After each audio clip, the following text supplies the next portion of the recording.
Ladies and gentlemen, welcome to the Finding Asheville podcast with Nathan Miller.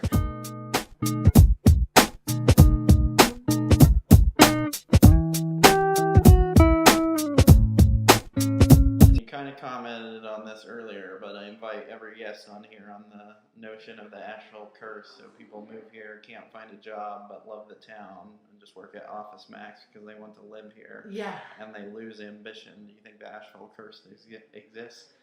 Yes, I do, and I think it's so weird, and I thought it was so hilarious when you sent me that link, and I looked it up, and my manager at the cake shop, Jess, she and I were looking at it, laughed so hard because I'd never heard of it in that way, but I was like, oh my god, it's so true. I think of it more as being everybody has ideas, but a lot of people's ideas don't come to fruition. Yeah. So I've seen it more in the sort of activist scene and I guess in like the activist world where everybody wants to start their own nonprofit. Everybody wants to start their own project. Everyone wants to start their own thing. Nobody wants to help each other do those things, you know? Yeah. And I mean, I'm the worst. Here I am. I started my own thing, you know, Yeah. the businesses too, I think is, and so I would say the Asheville curse is more like, from what I've seen, having creative ideas and not being able to follow through on them. Yeah. And that is true of me, actually. I've got like a million ideas of like things, projects that I want to do, books that I want to write. I mean, I have a new idea every day, and then I'm like, oh, this is great. This is going to be the next thing. And I like make lists and da da da. And then I'm like, 2 days later, I'm like, oh my god, I'm so tired. I can't do that. And then sometimes those things come back around, or then I'll hear that someone else is doing it. I think that's really cool. Yeah. I think that I've seen a lot of projects in town get sabotaged by people's egos and sabotaged by people's kind of power trips, and projects where people are supposed to work together get lost in infighting. I've seen that happen so much. Yeah. And it's really unfortunate. And I've tried to figure out for years, like, what is it about Asheville that attracts people that are kind of dreamers, but they're not doers so much. Yeah. And I don't, and you know, there's also something that's kind of, you know, I'm from Atlanta. I think I still have, you know, you take the girl out of Atlanta, but you can't take the Atlanta out of the girl. Yeah. Maybe, I don't know if that's true, but I definitely feel like there's certain things driving. I've noticed I'm definitely in a driver still, no matter what, always will be.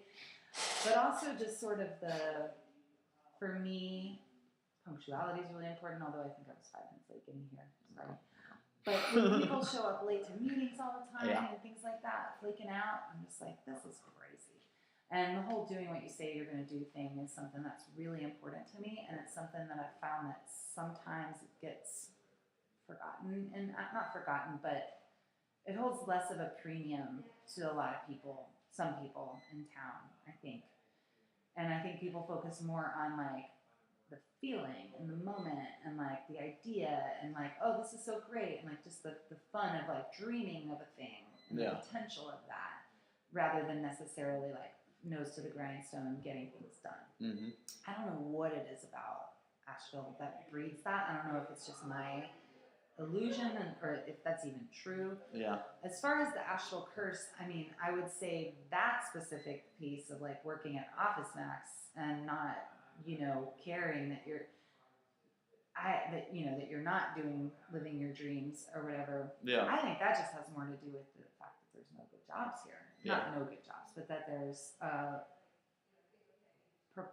preponderance of service level, low wage jobs. And it's just hard for people to get jobs. I mean, it doesn't matter how smart and how great, how educated you are, it's really hard to get a job here. Mm-hmm.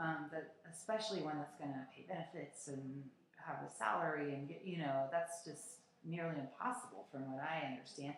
And I think that's true as a trend in the wider culture as well. And I think there's a lot of people, especially young people, since the economy's crashed, that are educated and can't get jobs, or they're, you know, broke, and there's supposed to be this expectation that everybody's going to like work their way up the ladder. And I don't think that economy exists anymore. Yeah. Honestly. And I think it's going to continue to fall apart. And I think people are going to have to do more and more. I think people are going to have to consider themselves more and more as freelancers. And I think that's going to, and to be more agile and more creative about how you make money. And I know it's that's like a shitty thing to hear. It's like, oh, Yeah. well, you're just going to have to do more with less. And Yeah. it's not a value judgment. It's just a fact that I see. Yeah. I really think that jobs in the way that they've existed up till now are not going to exist in the same way in the future moving forward. So what I would say to people is to try to keep your overhead really low. Just be smart about the money that you're spending. I think this country, especially in this culture, has such an idea of like this illusion of wealth and this illusion of prosperity, when it's really everyone's got 10 grand on their credit cards, and it's crazy. Yeah. And to me, it's more, I would say, wise for people to think about shoring up their own lives a little bit, and like really honestly assessing what their money situation is, what their living situation is, and to try to get sustainable with that and get your, get to where you're spending less than you're making, and then to I think be self-sufficient that's the way that I have seen most of the people that I've seen that have been able to flourish in Asheville. And when I say flourish, I mean to have some level of autonomy, to have some flexibility in their income, not rich, but not be scared, and to have reasonable leisure time and reasonable resources and stability. The people that I've seen from my community, my friend group, my culture, whatever, that have been able to do that have been people that have been able to own their own businesses. Whether it be like or to be self-employed as artists.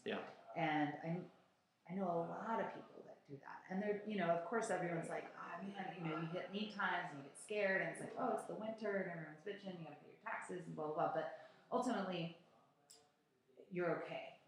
And I think that to me is, and I've heard that again and again through the years of being in Asheville, that the people who are most able to be resilient